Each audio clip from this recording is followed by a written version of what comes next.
Hello, gents. And yeah, welcome to the second talk here. Hope everybody is feeling fresh and everyone slept well after the first evening in Clipville. I wanted to say during the Mass in the beginning of the day, I felt that the Lord made me aware of something that I've not been aware of before. And that's there's a line in the Mass that I really value and treasure. And that's when you go up to receive communion and you say, Lord, I'm not worthy that you can't come in under my roof. Because no matter how well I've done in my own perceptions or how badly, in any case, I'm not worthy to approach a holy God by my own merits. It's Christ, working through us in Christ's grace. And what I was reminded of is that it's not just the centurion who says, Lord, I'm not worthy. It's the prodigal son as well, who says, I'm not worthy to, who wanders away from home, the story, and spends all of his inheritance on, easy living or hard living. A wild life. Yeah. Yes, exactly. And says, he comes back and says, Father, I'm not worthy to eat the food that you feed to your pigs. And the Lord, the prodigal father, still runs out to meet his son, still runs out to meet his child. And just like Christ comes to us and knocks on our door, and though he might say, Lord, I'm not worthy, he still wants to sanctify us and save us and welcome us further into the kingdom of God. And there's a picture there of the prodigal father and fatherhood, and Joseph is a picture of that as a layman. And I can think of no perfect person to speak to us about fatherhood and its dimensions, the spiritual fatherhood and the fatherhood that many of us are called to with children, than Father Marks, who I consider my spiritual father, who received me into the Catholic Church, gave me instruction as well, for which I'll be eternally grateful. So, Father, take us away. Thank you very much, James. Charles, this will be a period where you endure purgatory. Say again, please. This will be a period where you endure purgatory. Because I'll be speaking in Danish. That's all right. I'll speak in tongues. Okay, good. I'll hear it in tongues. Good. Let's first of all be aware of the dance. Jeg bliver forvirret her. Lad os først være opmærksomme på, at vi er i Jesu Kristi nærvær. Det er vi altid. Så vi begynder nu med at bede en bøn. Den bøn, jeg nu tager fra Pauli brev til kirken i Efesus. Kapitel 1.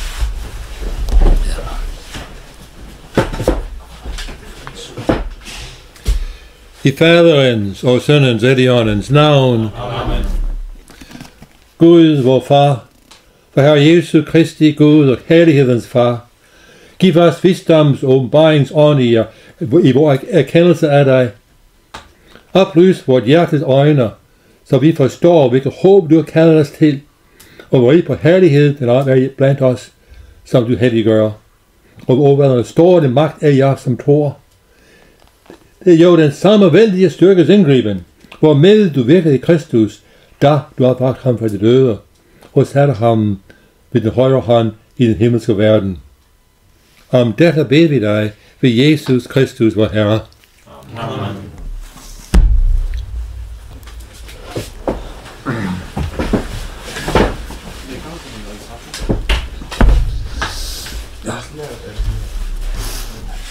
Venstre.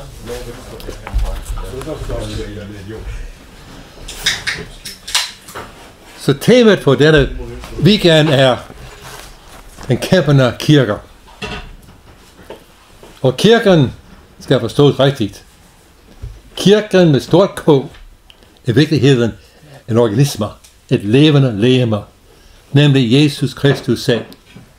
Vi som er døbt, indlemmet hans hellige legeme, vi synliggør Jesus Kristus her i verden.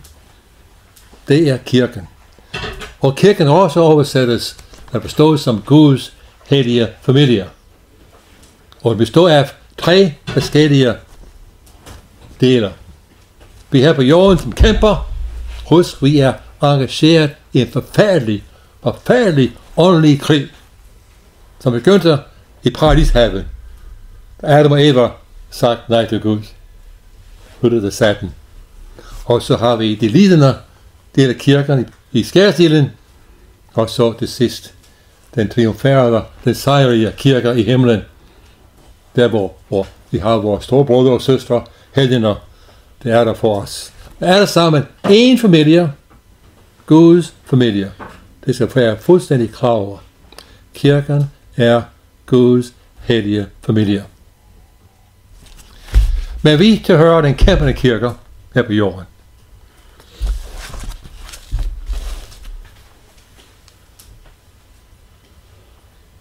Som vi sagt i går aftes af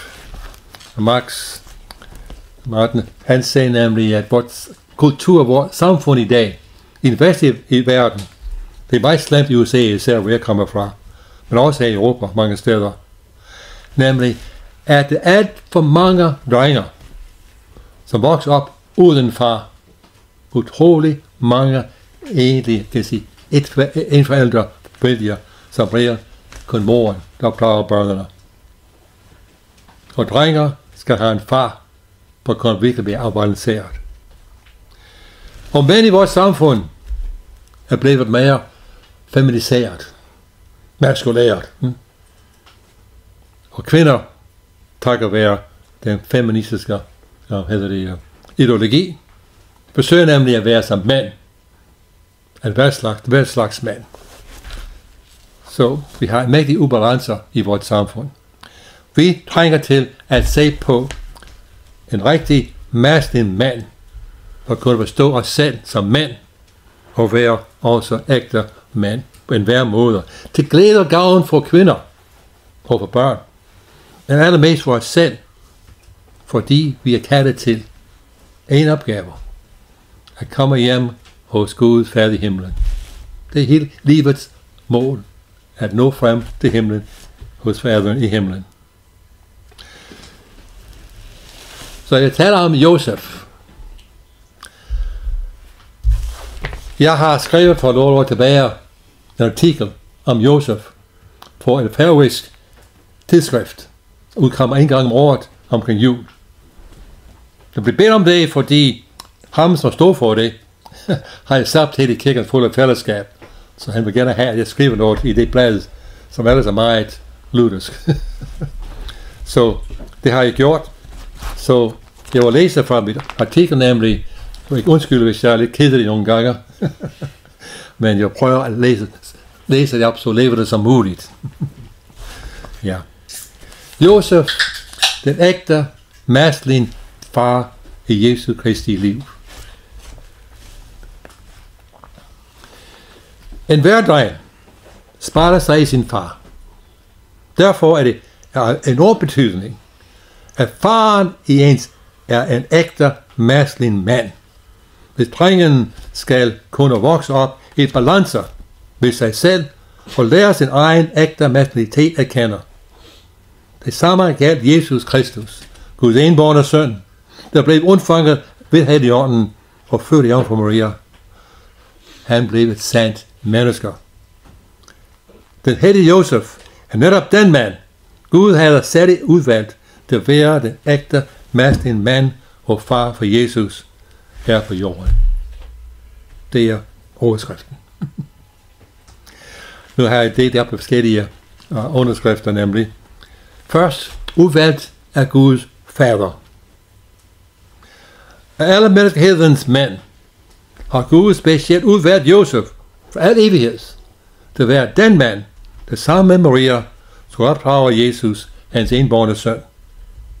Gud var meget ophyggeligt i sit valg. Ligesom et adoptionsbureau er det, når de skal vælge forældre til forældreløse børn. Gud valgte den allerbedste mand til at være den bedste eksempel på en ægte maskulin mand for Jesus. Josef var et eksempel på Jesu ord, på Jesus i ord og gerning. Han var virkelig en far for ham. Han lærte Jesus at tale, at læse, at bede til Gud, at lære Gud at kende. Han lærte ham, hvordan en mand udtrykker sin ægte følelser. Udtrykker sin ægte følelser. Hvordan en mand omgås andre mennesker med kærlighed og med respekt. Hvordan en mand udtrykker ægte kærlighed til et barn, til en kvinde, til en anden mand. Josef elskede Jesus med hele sit hjerte, og vidste ham sin kærlighed ved at give ham det allerbedste han havde. Han lærte Jesus at være tømrer og snedker, at arbejde med sine hænder. Men allerbedst, han lærte Jesus at virkelig være nogen for de fattige, dem i nød, at beskytte dem også. Men vi har med meget stort bestræng at gøre. Det har vi. Nemlig, mennesker wurde som mysteriet. Josef skal forstås på baggrund af Jesus, ikke Maria. Når den troende kristne tager Guds menneskevordelser alvorligt, og betragter det som det absolutte grundlag for den kristne tro, accepterer han den genskærning, at Josef havde meget væsentlig indflydelse på Jesus. Det var Josefs opgaver og ansvar som Jesu far her på jorden, at føre ham til en bevidsthed om oplevelse af Gud som den elskende og medfølende far. Josef måtte lære Jesus der. Tænk på det. Josef måtte lære Jesus, at Gud er en elskende, medfølende far.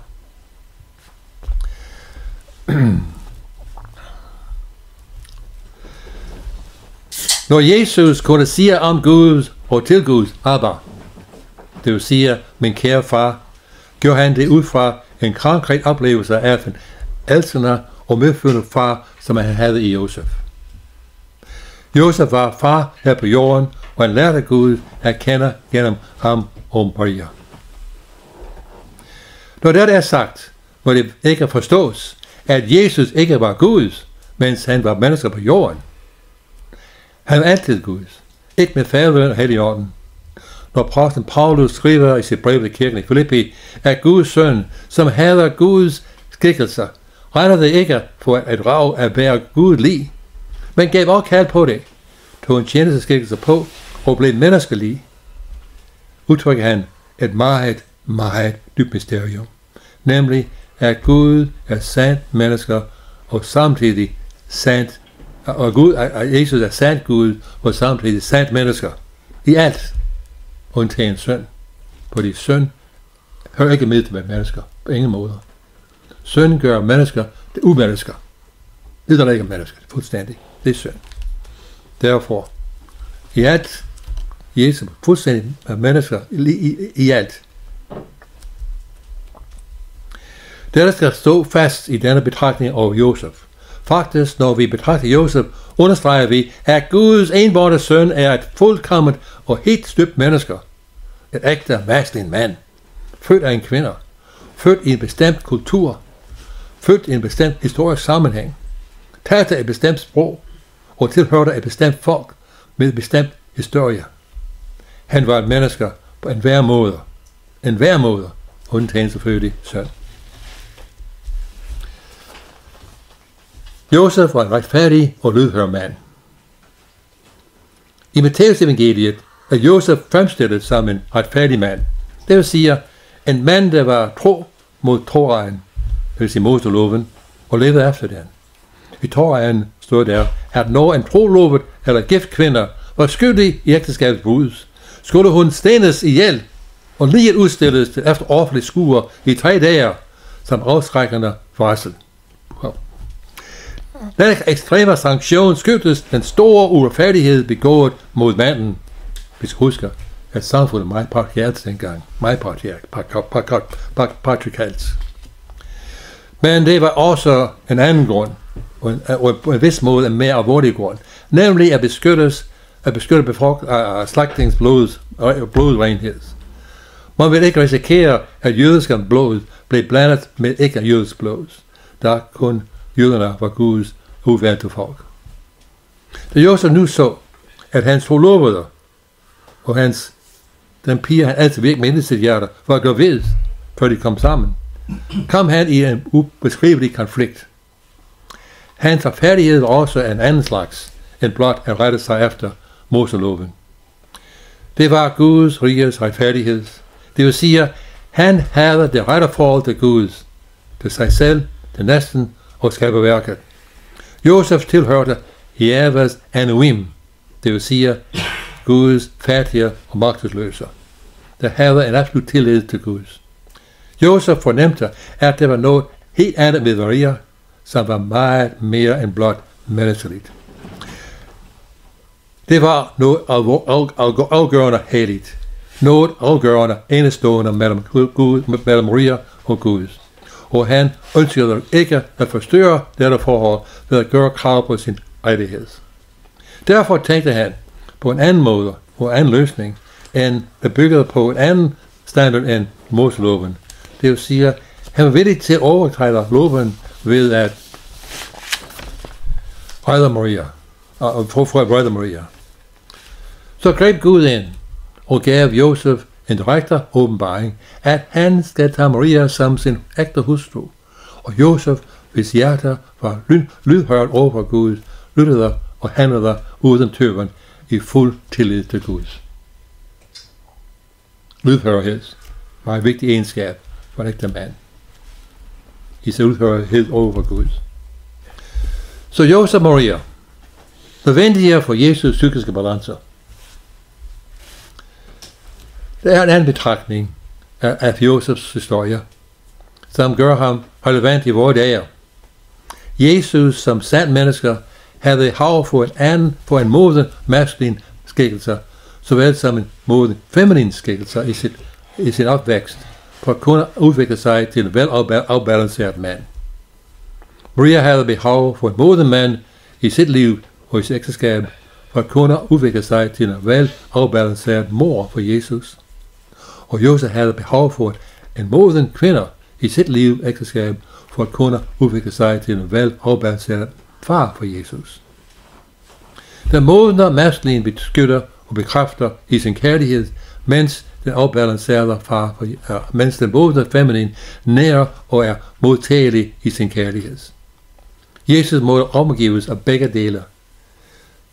Da Jesus kom i pubertetsalderen, havde han behov for sin fars modne maskulinitet og for at kunne blive bekræftet som mand, og derved fornemmer sin egen seksualitet, at han var en mand. Josef havde en nødvendig og afgørende rolle at spille i dannelsen af Jesu psyke. Har I fattet det? synes det er meget, meget vigtigt at være opmærksom på. At en psykisk balance. Barn trænger til begge dele. Begge mod mand og mod kvinder. Far og mor. Ægte maskuline egenskaber. Ægte maskulin mand er retfærdig, hæderlig og retskaffen. Er lydhører over for en højere myndighed, nemlig den guddommelige. Han er trofast og vil ofre sig selv og andre for andres skyld. Beskytter de svære, de udsatte. Dem der er ham nær. Han er ansvarlig, er økonomisk moden og tjener sine penge gennem ærlig arbejder og bruger den fornuftigt. En moralsk moden for at kunne være et eksempel på retskaffenhed og de sande moralske principper. Er i stand til at træffe ansvarlige beslutninger. Den egenskab, som har særlig vigtighed for mænd i det moderne samfund, er seksuel modenhed. Seksuel modenhed, ja. Det betyder, at den ægte maskulin mand praktiserer seksuel retskaffenhed, undgår porno, utugt og enhver form for seksuelle perversiteter og fordærvelser. Han glæder sig over den seksuelle drift, som Gud har skabt ham med, og er i stand til at respektere og beskytte denne gaver i sig selv og i andre.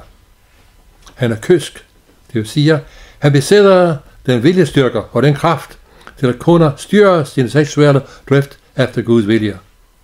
Og hvis ægteskabet er den livsvej Gud fører ham på, vil han finde en kvinde og vinde hendes hjerte med ægte kærlighed og hendes hånd i ægteskab. En ægte maskulin mand udviser mod, ja ligefrem vil risikere sit liv, for det drejer sig om at beskytte andre, og i særdeleshed sin kone og børn. Han står fast i sandheden, ligegyldigt prisen. Disse er blot nogle af de egenskaber, en ægte maskulin mand besidder. I den hellige Josef ser vi disse kvaliteter. For eksempel, i Lukas evangeliet ser vi, hvordan Josef tog sig af den højgravide Maria, og drog den største omsorg for hende under meget vanskelige omstændigheder. I Matteus evangeliet ser vi, hvordan han er i fuldstændig lydhørhed over for Gud, beskyttede Maria og hendes barn mod Herodes' og dødstrussel. Jesu menneskelighed, de historier han fortalte, de følelser han følte, afspejlede både Marias og Josefs påvirkning. På grund af dem var han som mennesker i stand til virkelig at være åben for faderen i himlen, og fornemmer sit sande kald som Messias, menneskehedens frelser og forløser. Et relevant billede af Josef. Ved at betragte Josef fra disse synsvinkler, opleves han relevant og jordnær. En ægte mand i årets bedste forstand. Selvom traditionen siger, at Josef døde, for Jesus begyndte på sit offentlige virker, omgivet af Jesus og Maria, kan man alligevel mene, at Josef fulgte Jesus, ligesom Maria gjorde, og han stod ved siden af Maria under korset. Josef var sandsynligvis den første, der døde. Den kendsgerning, at han ikke er omtalt i evangeliet efter Jesu barndoms beretninger, bortset fra, da han blev omtalt som far til Jesus af byfolket i Nazareth, findes Matteus evangeliet kapitel 13, vers 55, siger kun, at Josef ikke var teologisk nødvendig for Guds åbenbaring af Jesus. Maria var derimod. Disse betragtninger giver et mere afbalanceret billede og oplevelse af Josef i forhold til Jesus, samtidig et mere afbalanceret billede af Jesu menneskelighed. Vi skal huske, sandheden sætter os fri, ikke former forestillinger. Josefs vigtigste ord. Der findes ikke en eneste ord, Josef sagde, som er skrevet i evangelierne. Men vi ved, at Josef har udtalt et vigtigt ord, meget vigtigt ord. Pave Johannes Paul II skrev i sin apostolske eksortation ved dem Tordes Custos på forløserens beskytter den 15. august 1989 om St. Josefs person og mission i Kristi og kirkens liv i paragraf 12 følgende. Ved opstandelsen giver Josef barnet navnet Jesus. Det er det eneste navn i virkeligheden, der er en frelser. Dets betydning åbenbart for Josef ved hans bebudelses og øjeblik. Du skal give ham navnet Jesus, for han skal frelse sig for deres sønner. Ved navngive barnet erklærede Josef sit legale faderskab over barnet. Ved at udtale navnet forkynder han barnets mission som frelseren. Josef som forbilleder. Josef er et forbillede på mildhed, lydhørhed, tro, ydmyghed, tålmodighed, tjenester, uselviskhed, tillid, trofasthed på den kontemplative, skjult indre liv, altid overgivet til Guds vilje, en tilbagetrukken medarbejder i menneskehedens forløsning. Vi tænker på lydhørhed. I Matteus beretning, første kapitel, vi lagde mærke til, at Josef var meget lydhør over for engler. 4 gange navnes det. Så han var i en mægtig konflikt omkring Maria, og han var fuldstændig klar nemlig, at det var et stadigt forhold mellem Maria og Gud selv. Og han ville ikke gøre krav på sine rettigheder til at gifte sig med hende, og trække sig stille tilbage. Så hvis englen sig for ham i en drøm, og sagde, tag Maria som din ægte husfru, og du skal give barnet navnet, hun bærer på, navnet Jesus. Brygger Josef, og det er meget godt at mærke til. Han stod der trolig meget på Guds, og vidste godt, at engler var Guds budbringer. Det de siger, var sandt. Han gjorde det med det samme, uden at tvivle på ingen måde. Det er fantastisk. Den totale tillid til Gud, som Josef havde. Også, at vismændene havde besøgt barnet, og tog tilbage via omkring Jerusalem, og en anden vej end Jerusalem, så blev Herodes meget rasende og dræber barnet. Og igen englen viste sig for Josef og sagde, tag barnet og dets mor og flygt til Egypten. Igen, Josef gjorde det. Og så kom englen igen efter nogle år, efter Herodes døde, og sagde, nu kan du rejse tilbage til Palæstina, og så tager Maria og Josef bare med. Undervejs tænkte Josef, nej, jeg vil ikke tage bodsætte mig i Bethlehem igen, jeg tager helt nordpå, Galilea. Og englen kom til ham og siger, det er rigtigt, han bare bekræfter det. Så Josef havde et meget fint forhold til engler. Men dengang også folk meget åben for de åndelige, og for engler og for Gud især. Men det er noget værd at lægge mærke til. En hver os har en skytsengel. Er I klar over det? Skytsengel. Det øjeblik, vi blev undfanget, og Gud har skabt os i vores moderliv, vi befrugtede ikke. Han sendte en engel ved vores side. Hvis opgave er at føre os hjem hos Faderen i himlen. Mange gange er ikke klar over det. Vi har den fantastiske person ved vores side. Den ordentlige person, det har vi. Jeg blev lidt sent opmærksom på det selv, det må jeg ærligt indrømme. Men nu er jeg meget klar over, at jeg har en skytsengel, og jeg elsker ham. Fantastisk person. Jeg kalder ham for Paul Engel. Det gør jeg nemlig. Og han er også min gode sekretær. Det er han. Han hjælper mig med mange opgaver, praktiske opgaver. Og især når jeg kan ikke finde tingene. Jeg går til at forelægge tingene, men jeg kan ikke finde det. Så Paul Engel, hvor har jeg lagt det? Ja. Tak. det er sket mange gange. Og på andre ting også. Men også når jeg fejrer det hellige masser. Det må jeg sige. Det er så nødvendigt med Paul Engel på min side. Fordi begge to er i gang med at tilbede for Gud. Husk, når jeg fejrer det hellige masser, er faktisk i himlen hos Fader og alle himlens engler og helgener omkring Guds alter, Guds troner, forbringer Gud fra de fuldkommende tilbedelser ved hans søns offer på korset og i kraft af Helligånden. Men samtidig mærker jeg med fejrmassen, det er en vis væsen, som er de under, som bliver ved at ramme mig med alle mulige tanker, om væk fra hvad jeg gør. Tanker, hårdmodighedstanker, arrogance og den slags ting. Paul Engel, hold den der skrækkelige væsen væk fra mig. Det gør han også. Det er meget vigtigt at klare, at vi har sådan en person ved vores side. Og vi skal have et forhold til den person. For det er en person, og en person betyder nemlig, at jeg kan have et ægte kærlighedsforhold til den person. Og det er derfor en anden skyld. Det er fantastisk, synes jeg. Godt. Og så tillid. Josef udtrykte et fantastisk stor tillid til Guds fader. Paulus skriver sit brev til kirken i Efesus, kapitel 3, også en bøn, han beder for menigheden der. Så havde mange store vanskeligheder, splittelse af den slags ting. Han skrev,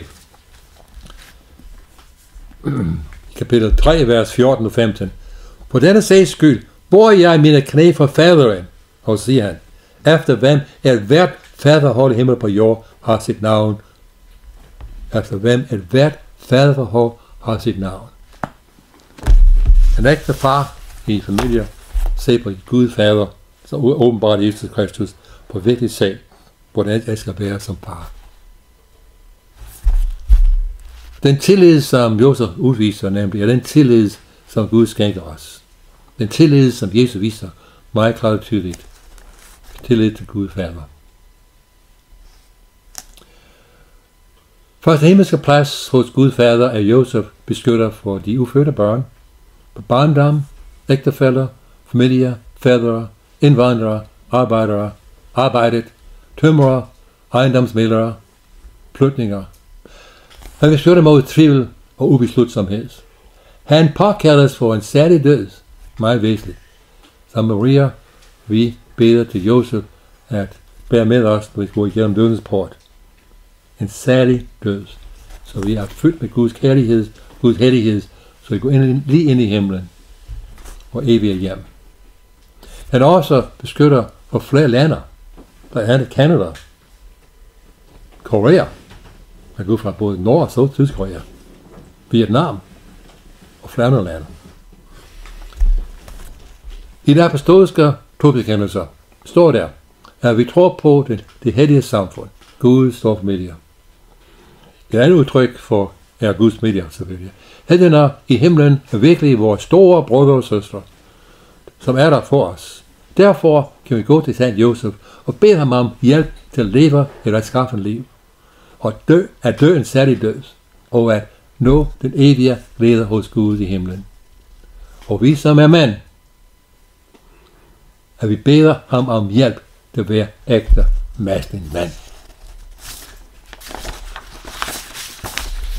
Så, ud fra de betragtninger, vi slutter med den her bog her. Hvor mange af jer kender den her blå bønderbog, vi har?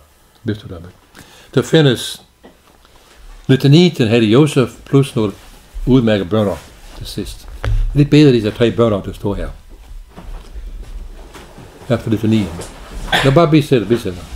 Vi skal ikke bede, jeg bare læser dem, til en rækken på det. Så vi ser det Josef. Vi beder til Gud, ja. Gud, i det uudgrundelige forsyn har du valgt den særlige Josef, der brudgom for din hellige mor. Vi beder dig, giv os i himlen at have ham til talsmand, så vi her på jorden er som vores beskytter. Næste bøn. Vi hitter dig, Josef. Guds nåde er udgydt over dig. Velsignet er du, som har båret frelseren på dine arme, og blev udvalgt til at værne om Guds søn og hans hellige mor. Bed for os, at vi drager omsorg for vores nærmeste, og stå dem bi i vores død, og stå os bi i vores dødstimer. Den 3. bøn. Almægtige Gud, du har lavet den særlige Josef vogter trofast over begyndelsen til menneskeslægtens frelser. Giv den kirke på hans forbøn bestandig at bevare dette mysterium, indtil det bliver fuldendt. Så jeg vil faktisk, hvis jeg har den her bønnebog, hvis jeg ikke har den, skab den. Og så beder lidt den her Josef med disse bønner.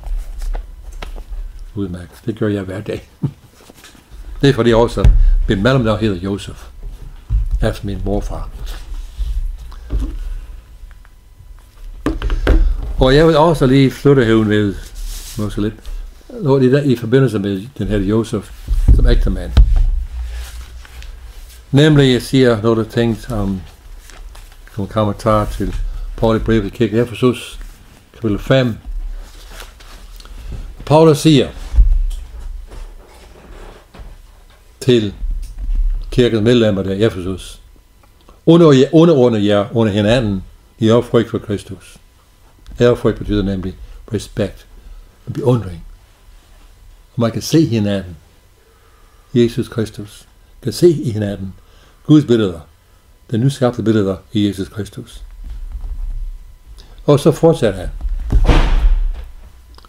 Og han tænkte også samtidig, der skal være et billede på, hvordan vi skal vise ærefrygt og underordne hinanden, ærefrygt for Kristus.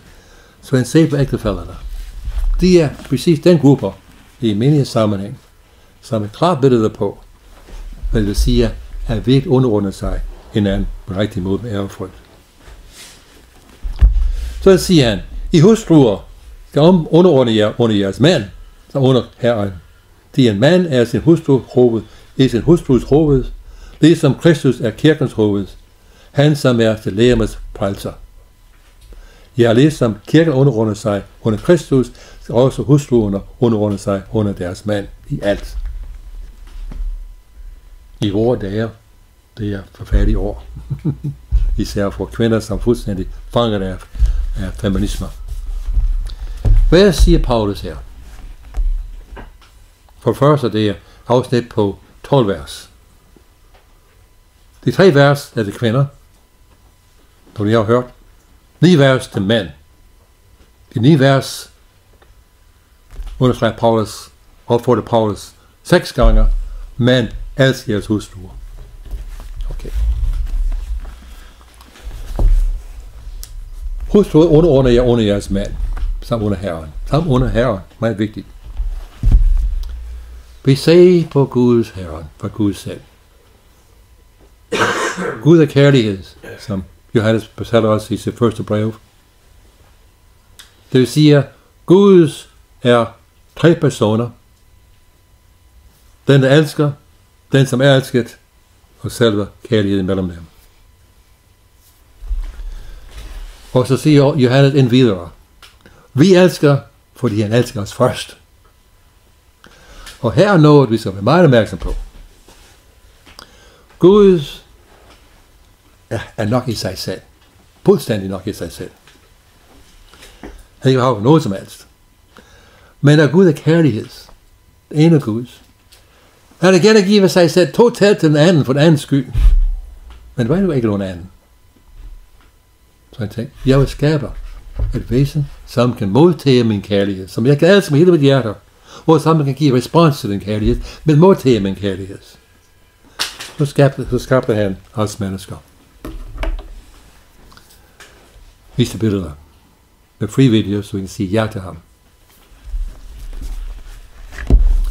På grund af synd har vi mennesker meget, meget svært ved at virkelig fornemme, at vi elsker for vores egen skyld. At vi er nogen i en andens øjne. At vi har betydning for en anden. Især har betydning for Gud selv. Det er, hvor det kniber for det meste af os mennesker. Så under Herren. Gud skal være fuldstændig krav, nemlig, og skal virkelig bede om at få det her slør til væk fra os, så vi kan virkelig mærke, at jeg er virkelig elsket for min egen skyld af Gud selv. Og det passer. Det er ikke bare flotte ord og fremover, men det passer. Jeg er elsket. Og Gud siger, jeg håber, det findes hos profet Esajas, kapitel 43, han siger, jeg gør disse ting for dig, det siger han til sit folk og Israel, fordi du er kostbar i mine øjne, har værd, og jeg elsker dig. Og de ord er Guds levende ord. Det siger det ord, vi også siger os selv i dag. Det siger Gud færdig end hver os mennesker. Så under Herren. Så Paulus siger til hustruer i ægteskabet, forhold. Under jeres mænd, som under Herren. Han siger, I gifte kvinder, tag imod jeres mands ubetingede kærlighed. Lad jer blive elsket. Ubetinget. Det er faktisk det, han siger. Lad jer blive elsket. I alt. Sig ja til jeres mand, og giv respons til den kærlighed. Så siger den mand i 9 vers, 6 gange nemlig. I mænd elsker jeres hustruer, ligesom Kristus elskede kirken og gav sig selv hen for den. Og han kunne hellige den. I det han rensede den i vandbadet ved ordet, og for at han skal kunne fremstille kirken for sit åsyn som herlig, uden plet eller rynker eller andet sådan noget. Nej, den skulle være hellig og derved fri. På samme måde bør mænd elske deres hustruer. Hvad siger Paulus der? I gifte mænd. I skal se på Jesus Kristus. Og kirken er Kristi brud. Han elsker kirken som den brud. Hvordan det? Han gik i døden for hende. Han valgte nemlig for det første, at som Paulus fortæller os det i sit brev til kirken i Filippi kapitel 2. Han tøbte sig selv fuldstændig, blev et mennesker, blev en slaver, og endnu mere det, også villig til at gå i døden for os mennesker. Så I mænd i ægteskabet skal virkelig være der for jeres hustru, først og fremmest som Kristus er der for sin kirke. I er villige til at ofre jeres liv for hende. Alt kan og alt i verden, for hendes egen skyld, og se på hende som nogen, der er virkelig er kostbar og har dybt værd. Så, og Paulus fortsætter med at fortælle mænd, hvad de skal gøre. Så, Paulus her siger, i ægtefælle har den opgave at være billeder på for os andre, som ikke er gift. Hvordan vi skal underordne os hinanden. Hvordan vi skal lade os blive elsket af hinanden, og respondere til den kærlighed. På en sådan måde at bygge hinanden op. Så vores opgave er at bringe hinanden i himlen. Det er vores opgaver. Alt det foretager os. Alt det, hvis vi gør, skal simpelthen have det ene formål, at vi fører mennesker til Gud Fader i himlen. Er det forstået? Kan I forstå, hvad I siger? Jeg synes, det er meget, meget smukt, meget, det griber mig virkelig. Forstår I på den måde, nemlig. Godt. Ja. Så det var de ting, jeg gerne fortælle jer om Josef, og også Josef som en ægte mand og far. Og hvis jeg har nogle spørgsmål, eller kommentarer, eller videre forklaringer og så videre, værsgo.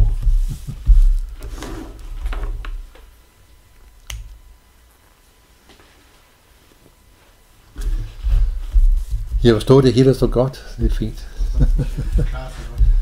Ja, godt. Så ja, men man vil sige, er det noget, der siger jer noget? Det siger jer noget, nemlig, ja. Det spørger os. Det gør mig i hvert fald. Jo, Josef er en fantastisk mand. Ja. Godt. Okay, så vi kan faktisk tid til lunch, som det hedder. Thank you, Father.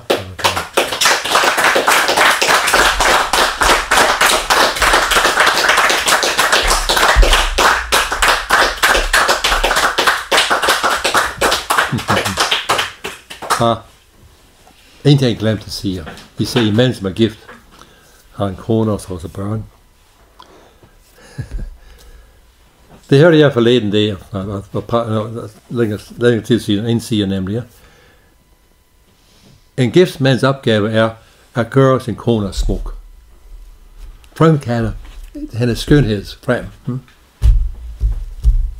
Og ikke bare fysisk skønhed, som udmærker også godt, men især hendes indre skønhed.